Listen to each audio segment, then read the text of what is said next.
ሰላም ውድ አድማጮቻችን፣ የሳምንቱ ትልቁ የካራባኦ ካፕ የግማሽ ፍጻሜ ጨዋታ ለንደን ደርቢ ነው። ተጠባቂው የለንደን ምሽቱ ጨዋታ ምን ያጓጓ ያደርገዋል? አዲስ አሰልጣኝ የቀጠሩት ቼልሲዎች በማይክል አርቴታን ስብስብ የሚገጥሙ ይሆናል። ማይክል አርቴታ ባለፉት ሁለት የግማሽ ፍጻሜ ጨዋታዎች ወደ ፍጻሜ ማለፍ አልቻለም። ይህ በእንዲህ እንዳለ በቼልሲ ቤት ዘንድ ግን ባለፉት ሁለት የግማሽ ፍጻሜ ወደ ፍጻሜ ማለፍ ችሏል።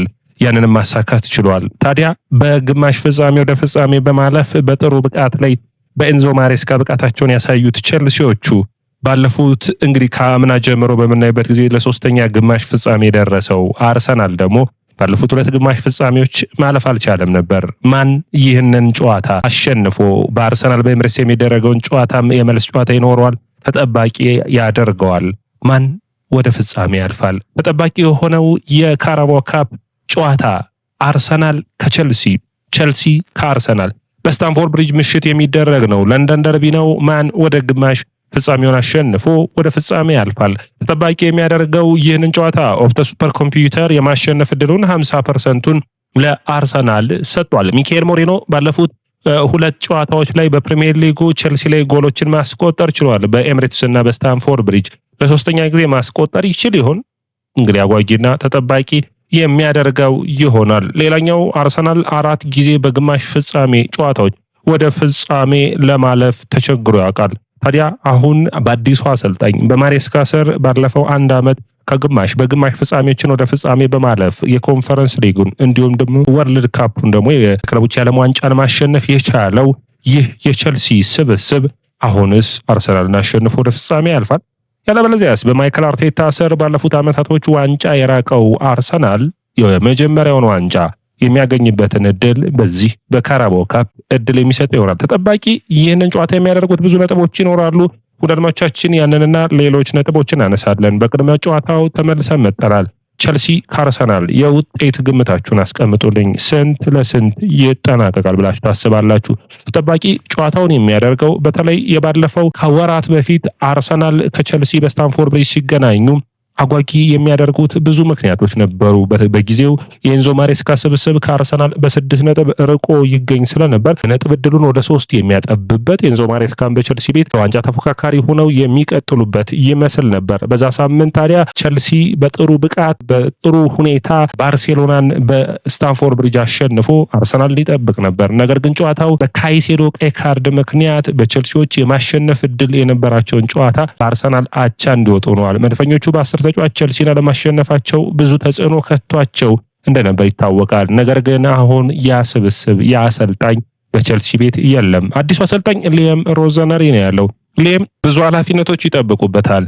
አሁን በካራባኦ ካፕ ጨዋታ የመጀመሪያ ፈተናው የሚሆነው ልምድ ያለው በሚገባ የሰለጠነው የማይክል አርቴታው አርሰናል ነው። በሳምንቱ መጨረሻ በኤፍኤ ካፕ 5-1 ቻርልተን ያሸነፈው የሊያም ሮዘነሪው ቼልሲ ጥሩ ብቃትን አሳይቷል። በተለይ ጎሎችን በማስቆጠር ረገድ ችግር እንደሌለበት ቡድኑ የሆነ ያክል ቅርጽ ይዞ እንደሚመጣ የሚጠበቅ ሆኗል። ካራባኦ ካፕ ጨዋታዎች ላይ እንዲሁም ደግሞ በሌሎች ውድድሮች ላይ ይህንን ስብስብ እዚህ ያደረሱት የኤንዞ ማሬስካ እንደሆነ ይታወቃል። ይህም በወቅቱ በስትራስቡርግ አሰልጣኝ ላይ ነው የነበሩት። ታዲያ በፉላሙ ሽንፈት በኋላ ቼልሲዎች በጨዋታው ላይ ወደ 8 ተጫዋቾችን ቀይረው 3ቱ ተጫዋቾች ቶሲን፣ ካይሴዶና እንዲሁም ደግሞ አንድሬ ሳንቶስ ናቸው በሳምንቱ መጨረሻ ጨዋታዎች ላይ የተሳተፉት። እንግዲህ ካለም ማክፋለረን ከመራው የፉላሙ ሽንፈት በኋላ ማለት ነው። አሁን ይህ ሮብ ምሽት የሚደረገው ተጠባቂ ጨዋታ እንግዲህ ጋርናቾ ወደ አሰላለፍ ይመጣል ተብሎ ይጠበቃል። ጋርናቾ በካራባኦ ካፕ ላይ ጥሩ ብቃት ካላቸው ተጫዋቾች አንዱ ነው። በሚገርም ሁኔታ 5 ጎልና 3 አሲስቶች ያሉት እስካሁን ድረስ በካርዲፍ ጨዋታ ላይ 2 ጎሎችን ማስቆጠሩ ይታወቃል። ቼልሲ ጠንካራ ስብስብን ያሰልፋል ተብሎ ይጠበቃል። አርሰናልም እንደዚሁ እንግዲህ አምናም አርሰናል እንግዲህ በኒውካስትል በደርሶ መልስ ተሸንፎ ነው የወጣው እዚህ ስብስብ ላይ እዚህ ጨዋታ ላይ። ያኔም ቋሚ አሰላለፎችን ማይክል አርቴታ ለመጠቀም ሞክሮ ነበር።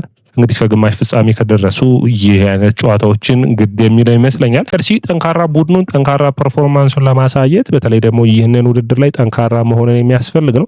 የውድድር ዓመቱ የሊያም ትልቁ ስራ ግን በአውሮፓ ቻምፒዮንስ ሊግ ላይ የሚያሳትፈውን እድል ማምጣትና አንድ የካፕ ዋንጫን ማሸነፍ እንደሆነ የሚጠበቅ ነው። ለመጨረሻ ጊዜ ሁለቱ ቡድኖች በ2017-18 ከአርሰናል ጋር ተገናኝተው በግማሽ ፍጻሜ ነበር።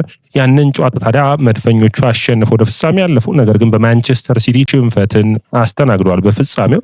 ሌላኛው መነሳት የሚጠበቅበት ነጥብ አርሰናል እንግዲህ ይህ ቡድን አምና በደርሶ መልስ በኒውካስትል 4-0 ተሸንፎ ኒውካስትል ዋንጫውን ያሸነፉበት እንደነበርም የሚታወስ ነው። አርሰናል እንግዲህ ከቸልሲ ጋር በዚህ ውድድር መስክ ላይ 10 ጊዜ ተገናኝተዋል ማለት ነው። አርሰናል ከቶተናም ከዚህ በፊት 9 ጊዜ ተገናኝተዋል። ማንቸስተር ዩናይትድም እንደዚሁ ከማንቸስተር ሲቲ ጋር ብዙ ጊዜ በመገናኘት ሪካርዶ ነው የሚገኙ ናቸው። ታዲያ ዩናይትድ በ2019-2021 ላይ በተከታታይ ግማሽ ፍጻሜ ከተሰናበተ በኋላ አርሰናል ዘንድሮስ የማያልፍ ከሆነ በተከታታይ በግማሽ ፍጻሜ የተሸነፈው ቡድን ይሆናል። እንደ ቸልሲ ሁሉ አርሰናልም አሁን እዚህ ጋር መነሳት የሚጠበቅበት ነጥብ በኤፍኤ ካፕ በጥሩ ብቃት በፍራተን ፓርክ ጥሩ ውጤትን ይዘው ተመልሰዋል። ፍራተን ፓርክ ላይ ፖርትስማውዝን 4-1 ያሸነፈው አርሰናል በማርቲኔሊ ሃትሪክ በጥሩ ብቃት ነው ማሸነፍ የቻለው። አርቴታ ይህ ስብስብ በተለይ ደግሞ ከሊቨርፑል ጨዋታ ከተሰለፈው 10 ተጫዋቾችን አሳርፈው ነበር። በጨዋታው ላይ በተለይ በሊቨርፑሉ ብራድሊ ላይ በሰራው ጥፋት ወይም ደግሞ ከሜዳ ጎትቶ ለማውጣት በሞከረው ማርቲኔሊ ብዙ ወቀሳን ሲደርስበት ነበር። ነገር ግን በመጨረሻ የአርሰናል ደጋፊዎችን አሳማኝ በሚመስል መልኩ እንግዲህ 3 ጎሎችን አስቆጥሯል። በአርሰናል ቤት ታሪክ በመጀመሪያው ሃትሪክ ሆኖም ተመዝግቧል። ይህ ተጫዋች ታዲያ እንግዲህ በዛ ጨዋታ ላይ አርሰናል ወደ 2.89 ኤክስጂን መፍጠር ችሎ ነበር። አርሰናል ትልቁ ዜና የቀድሞው የቸልሲ ተጫዋች የነበረው ካይ ሃቨርትዝ እንዲሁም ደግሞ ማዱዌኬ በዚህ ጨዋታ የመጀመር ዕድል ይኖራቸዋል። ሃቨርትዝ ከ5 ወራት ጉዳት በኋላ በፍራተን ፓርኩ ጨዋታ የ20 ደቂቃ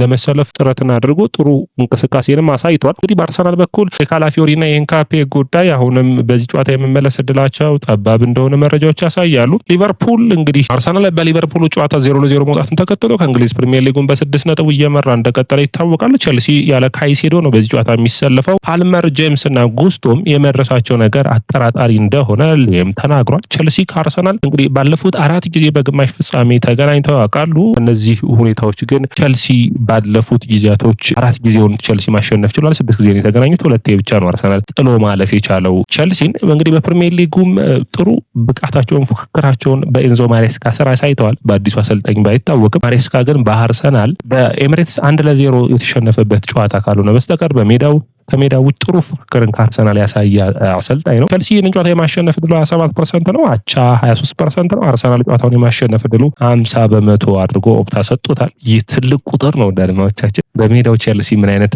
ተጋጣሚ ይገጥመዋል፣ እንዴት አዲሱ አሰልጣኝ ይወጣዋል የሚለው ግን ትልቅ ጥያቄ ሆኖ መነሳት የሚጠበቅበት ነጥብ ነው።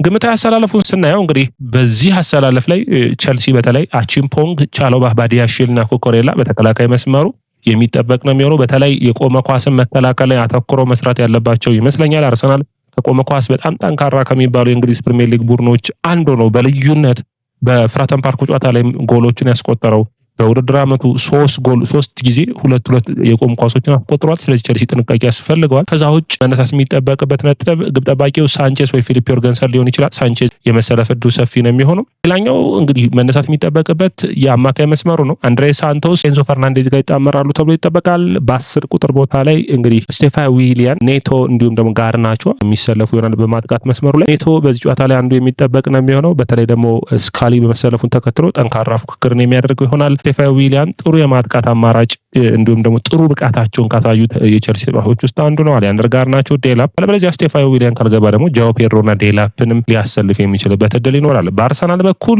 በዚህ ውድድር ላይ እንግዲህ ማይክል አርቴታ ኬፓን ነው ምርጫውን የሚያደርገው። ኬፓ ቋሚውን ይጀምራል ተብሎ ይጠበቃል። ባለፈው ጨዋታ ረፍት ያገኙትን ተጫዋቾች ያለበለዚያም ፊቱ ደግሞ የእንግሊዝ ፕሪሚየር ሊግ ላይ አርሰናል በተለይ ወደ ሲቲ ግራውንድ ያቀናልና ተጫዋቾቹን ማሳረፍ ግድ ይለዋል። ስለዚህ ቤን ዋይት፣ ሳሊባ፣ ገብርኤልና ስካሊ በተከላካይ መስመሩ ላይ ይሰለፋሉ ተብሎ ይጠበቃል። በአማካኝ መስመሩ ላይ ደግሞ ሚካኤል ሞሪኖና ዴክላን ራይስ ወደ ጨዋታ ይመለሳል ተብሎ ይጠበቃል። ኦዴጋርድ የ10 ቁጥር ቦታውን ይዛል። ቡካዮ ሳካ፣ ካይ ሃቨርትዝ እና ትሮሳርድ ያለበለዚያ ደግሞ ቪክተር ዮኬሬስ በ10 ቁጥር ቦታ በማጥቃት መስመሩ ላይ የሚጀምር ይሆናል። ቡድኖቹ በአርሰናልና በቸልሲ በኩል ስናይ ቸልሲ በጉዳት እየታመሰ ነው። አርሰናል ግን ተጫዋቾችን መጠቀም የሚችል ነው የሚሆነው። የግራ መስመር የተጎዱ ተጫዋቾች ብቻ ነው ችግሮቹ። ያለበለዚያ እንግዲህ ተከላካይ መስመሩ ላይ ጥሩ ሽፋን የሚሰጡ ተጫዋቾች እየተመለሱለት ይገኛሉ። የዋይት መመለስ፣ ከዛ ውጭ ደግሞ ሞስኬራ በቅርቡ ይመለሳል። እንግዲህ የካላፊዮሪም በሳምንቱ መጨረሻ የመመለስ እድሉ ሰፊ ነው። ስለዚህ እነዚህ ተጫዋቾች የሚመለሱለት ከሆነ አርሰናል በፍጥነት ጠንካራ የሆነውን ስብስቡን የሚያገኝ ይሆናል። እንግዲህ የአርሰናል ስስ ብልት የአማካይ መስመሩ ነው የሚሆነው። ዲክላን ራይስ እና ዙቢሜንዲ የመሰለፍ እድል ሊኖራቸው ይችላል። በሳምንቱ ዙቢሜንዲ እረፍት እንዳደረገም ይታወቃል። እንግዲህ ማይክል አርቴታ ምርጫ ይሆናል ብዬ አስባለሁ። በአጠቃላይ ይህ ስብስብ ጠንካራ ፉክክር ነው የሚያደርጉት። አርሰናልም ሆነ ቼልሲን ጨዋታ ማሸነፍ ወደ ቀጣዩ ማለፍ ሁለቱም ለውድድር ዓመቱ በጣም አስፈላጊ የሆነ ዋንጫቸው ነው ካራባኦ ካፕ ብዬ የማስበው። ቼልሲ በራስ መተማመናቸውን ይጨምራል። ይህንን የካራባኦ ካፕ ዋንጫ የሚያሸንፉ ከሆነ በውድድር ዓመቱ ላይ በአውሮፓ ቻምፒዮንስ ሊግ ላይ ጠንካራ ተፎካካሪ ሆነው እንዲቀጥሉ የሚያግዛቸው ይሆናል። በራስ መተማመናቸውን ያምጥሉ ይሆናል። ከዛው ቼልሲ በአዲስ አሰልጣኝ ስለሆነ በሚገባ አርሰናልን ሰርፕራይዝ ሊያደርጉት ይችላሉ ብዬ አስባለሁ። አርሰናል በተቃራኒው ደግሞ ይህ ስብስብ ብዙ ጊዜ የቆየ ነው። ቼልሲን በቀላሉ አዲሱን አጫዋች እስከሚላመዱ ድረስ ጉዳትን ማድረስ የሚችል ይሆናል ብዬ አስባለሁ። ስለዚህ በሁለቱም ቡድኖች በኩል በኔ እይታ ይህ ነው የሚባል ሁኔታ መደምደም አይቻልም። ክፍት የሆነ ጨዋታን የማየት እድላችን ግን ሰፊ ይሆናል ብዬ አስባለሁ። ወደ አድማቻችን ያያ ስፖርት ነው። ያያ ስፖርትን ላይክ፣ ሼር፣ ኮሜንት፣ ሰብስክራይብ ማድረጋችሁን አትርሱ።